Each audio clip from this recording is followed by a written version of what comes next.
నీ పేరేంటి అంటే వై మల్లికార్జున్ అన్నాను. మావాడు వై మల్లికార్జున్ అన్నాడు.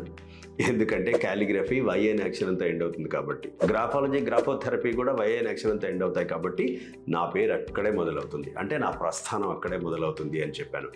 అలాగే ఇంగ్లీష్లో అక్షరాలన్నీ కేవలం అక్షరాలు కాదు, ఒక్కొక్క అక్షరాన్ని తరచి చూస్తే కొన్ని అక్షరాల్లో మంచి పదాలు కూడా దాగి ఉంటాయి.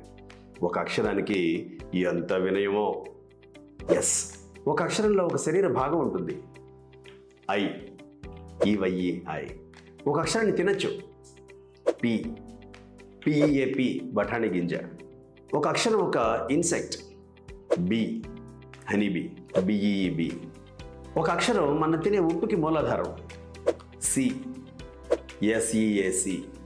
ఒక అక్షరం మనం తాగే పానీయం, టి, టిఈఏటి. ఇప్పుడు కామెంట్ చేయండి, ఒక అక్షరానికి పొగరు, చాలా పొగరు. అదేంటో చెప్పండి చూద్దాం.